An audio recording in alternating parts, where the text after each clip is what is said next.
Welcome to Nasdaq Trade Talks. I'm Jill Malandrino, global markets reporter at Nasdaq. Joining me is Phil Mackintosh, chief economist at Nasdaq, to discuss 4 ways of looking at market share. This afternoon, we take a quick look at how large, small, and micro-cap companies contribute to the total market cap and liquidity that makes the U.S. markets the envy of the world. Phil, it's great to see you as always. Let's start with the Russell 3000.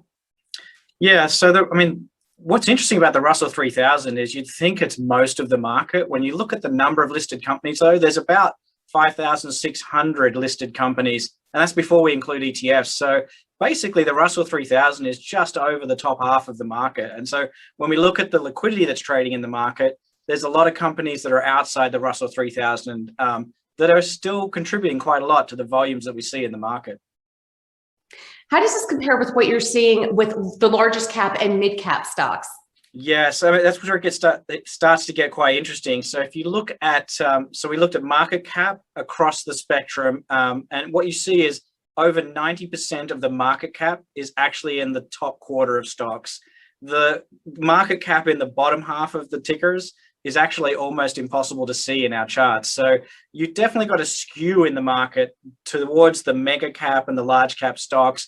But when you look at some other metrics, so if you look at value traded, you start to see those small cap stocks, the micro cap stocks contributing more to what we see of the market share. And when you look at volumes traded, so shares trading, you see an even more even distribution across the buckets. And so it looks from a volume traded perspective like those micro cap stocks and the stocks that are outside the Russell 3000 trade quite a bit.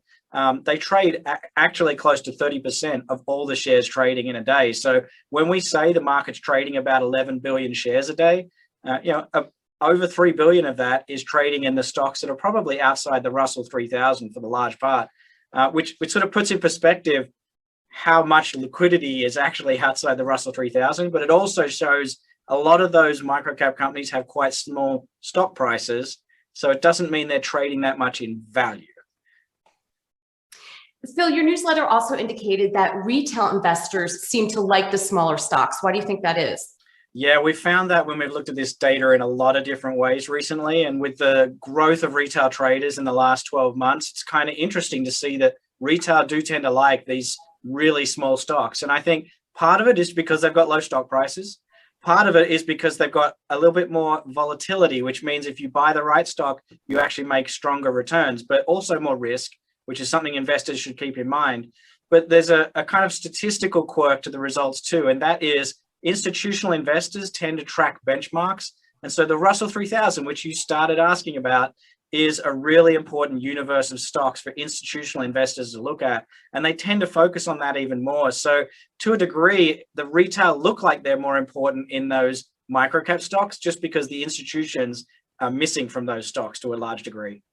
So, Phil, it sounds like one size fits all really doesn't fit anyone. What can we learn from all of this? Yeah, so if you talk to experts in the market, they'll often say exactly what you just said. And I think what you're seeing in this data is exactly that. We've got a real concentration of mega cap stocks. They have quite high prices, but the market rules for trading are the same for every single company, whether you're trading every second day, whether you trade 5,000 shares a day or 1 million shares a day. You're trading with a 1 cent spread or a 1 cent tick with the same rules for odd lots and protected quotes. So a lot of people look at the fact that the market is really quite different with lots of liquidity in the large cap stocks, more active trading in some of the really low price stocks, but different prices across the spectrum. And the rules don't work that well for a lot of these buckets. So people have got different proposals. It makes the market more complicated to trade, but it might actually work better for some of the tickers. All right, Phil, appreciate the insight. Thanks for joining us on Trade Talks. I'm Jill Malandrino, global markets reporter at Nasdaq.